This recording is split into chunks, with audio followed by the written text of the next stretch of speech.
안녕하십니까. 반갑습니다. 이 시간에는 기독교 2000년 역사의 본질에 대해서 말씀을 올리도록 하겠습니다.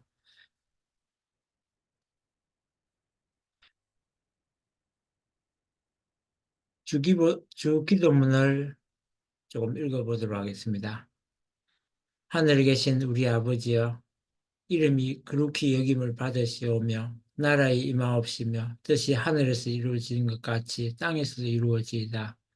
아주, 이 말씀은 예수님께서 우리에게 이렇게 기도하라 하신 내용입니다. 하늘 부모님의 창조 이상은 무엇일까요?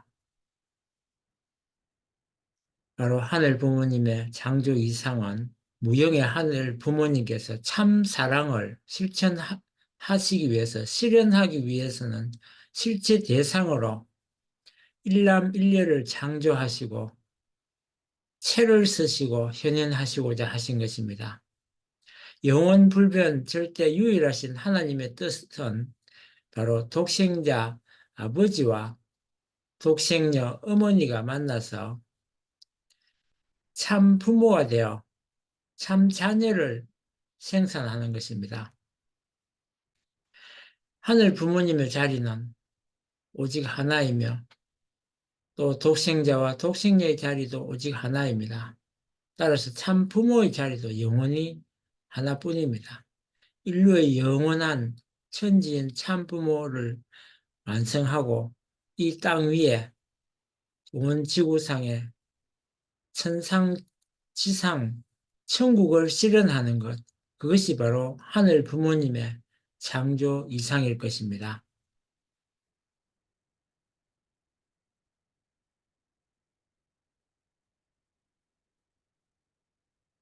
그러면 이러한 하늘 부모님께서 채를 쓰시기 위해서 독생자와 독생녀를 찾아 나오신 것이 복귀섭리 역사인데, 타락한 아담과 하와는 하늘 부모님의 혈통을 잃어버리고 에덴 동산에서 추방되었습니다. 타락한 아담과 하와의 독생자, 독생녀의 자리는 그로부터 에덴 동산에서 사라지고 말았습니다. 영원 불변 절대 유일하신 하늘 부모님의 뜻을 성취하기 위해서 독생자와 독생녀를 보내기 위한 구원 섭리가 그때부터 시작되었습니다. 무엇보다도 하늘 혈통을 찾아 나온 복귀 섭리 역사 4천년을 우리는 생각해 봐야 할 것입니다. 하늘 부모님은 절대 유일 영원 불변한 꿈을 이루시기 위해서 타락 인류 가운데서 특히 이스라엘 선민을 택하시고, 선민 이스라엘은 하늘 부모님을 모시고 따르며 인류의 참 부모가 될 독생자와 독생녀를 탄생케 하기 위한 혈통 복귀 섭리를 위해서 중심민족으로서의 사명을 완수해야 했습니다. 이스라엘 선민을 찾아 세우기 위해 먼저 택한 인물은 아브라함이었습니다. 갈대아 우르에서 불리움받은 아브라함은 절대 믿음으로 이삭을 거쳐 야곱과 에서의 장자권을 복귀하고 베레스와 세라의 복중 복귀를 통해서 야곱의 대에 이르러 혈통 복귀의 기대를 조성하는 중요한 섭리적 사건이 이루어졌습니다.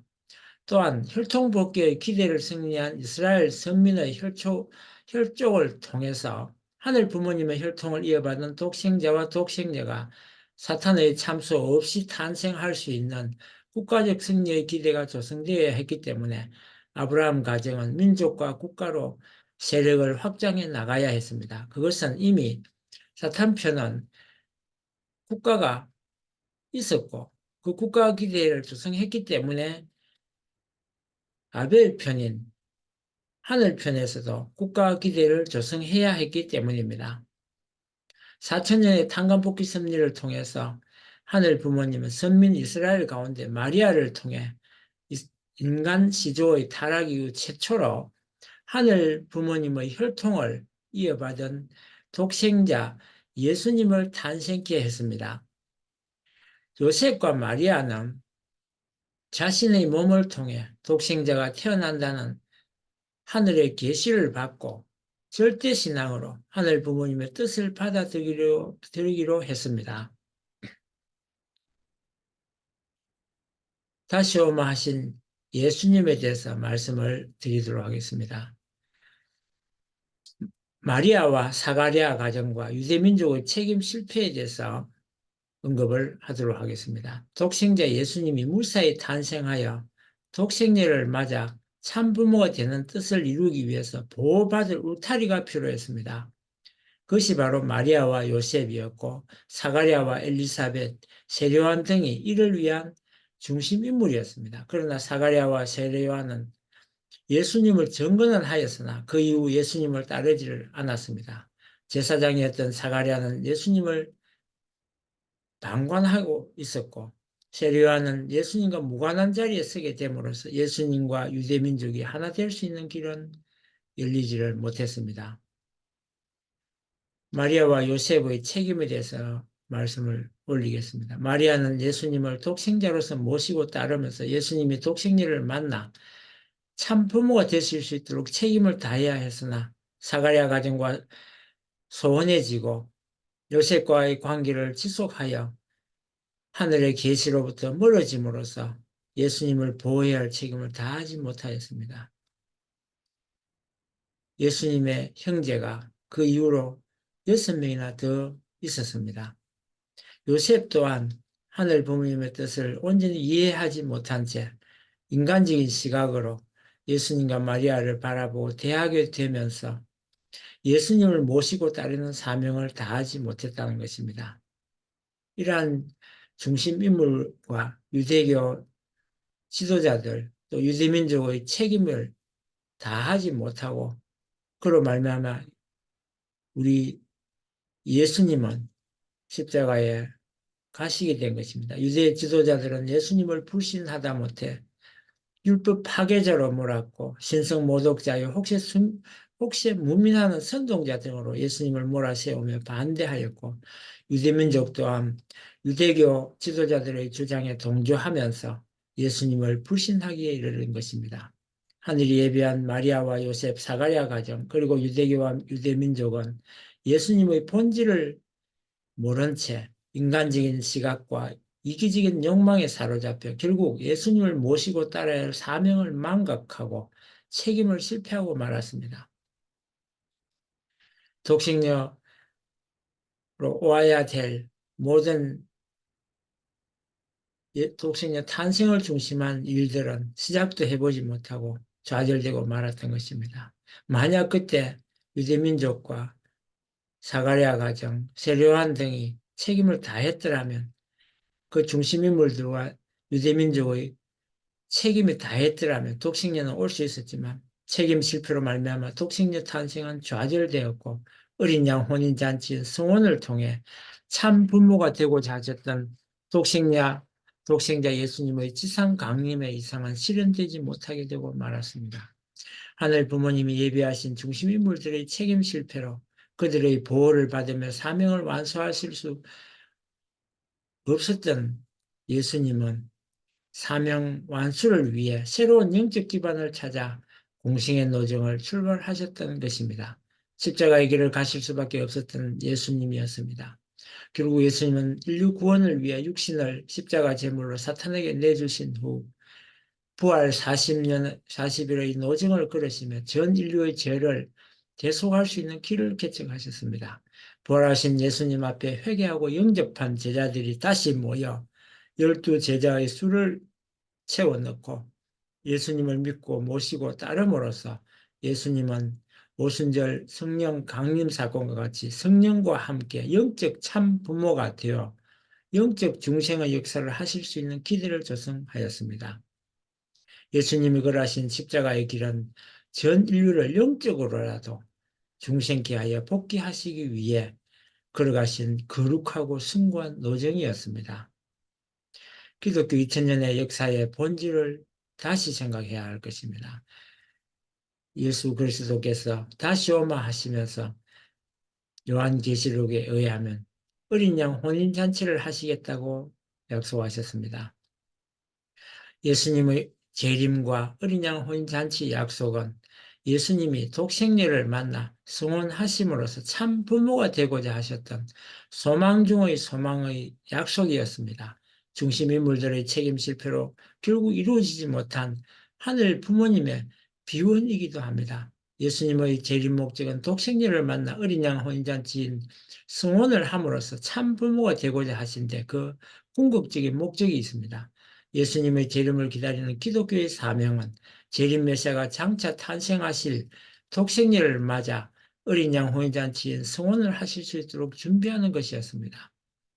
사도들에 의해서 출발한 기독교를 보면 예수님의 부활로부터 50일째 되던 날 사도들을 비롯한 신도들이 모인 자리에 성령이 강림하였습니다.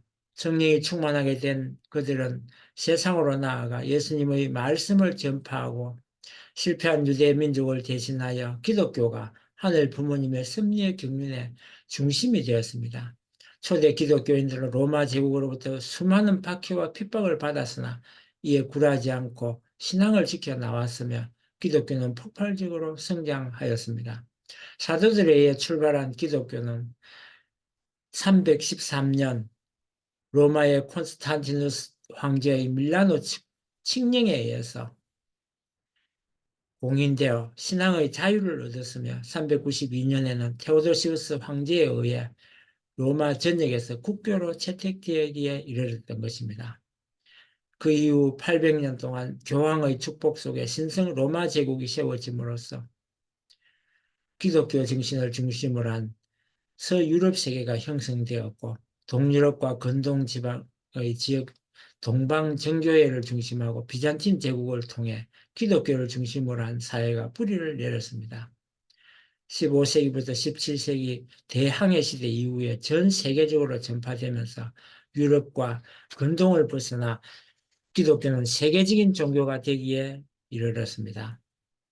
중세 가톨릭 교회의 한계에 대해서 말씀드리겠습니다. 초대 교회의 주교들은 예수님으로부터 직접 지도를 받은 사도들의 권위를 계승한 권위를 바탕으로 성경에 대한 해석권을 가지고 정통 교리를 확정하고 성사를 통해 구원을 매게 하면서 신자들을 영적으로 지도하였습니다. 그러나 갈수록 말씀과 성령을 갈구하는 신도들을 제대로 지도하지 못하고 체제와 조직을 만들어 구속하였습니다. 이러한 과정에서 기독교의 한계와 타락을 여실히 보여주는 성직 매매와 수도원의 타락, 교회의 세속 권력화, 면죄부 판매 등 기독교가 사회 현실과 타협한 여러 풍습 등의 문제 등이 나타났습니다.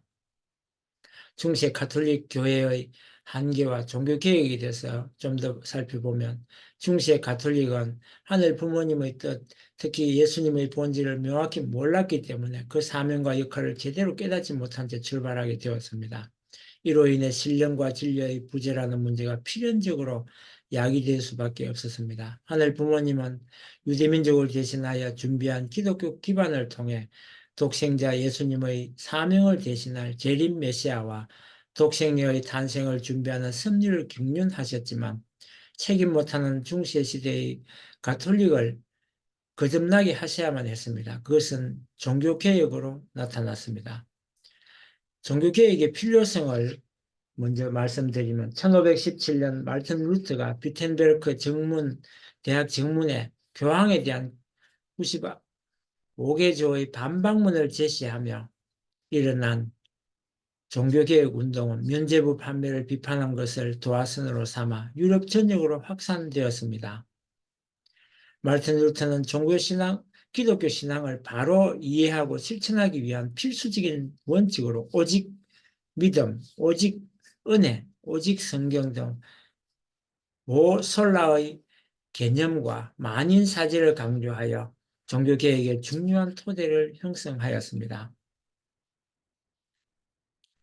종교개혁의 필요성을 좀 더 말씀드리면 루트가 시작한 종교개혁은 장 칼뱅을 통해 완성되어 개신교 신학이 정립되었습니다. 칼뱅은 가톨릭 교회의 부패를 개혁하고 참된 교회를 회복하여야 할 필요성과 방안을 1543년 교회개혁의 필요성이라는 논문으로 신성 로마 제국 의회와 칼 5세 황제에게 제출하였습니다.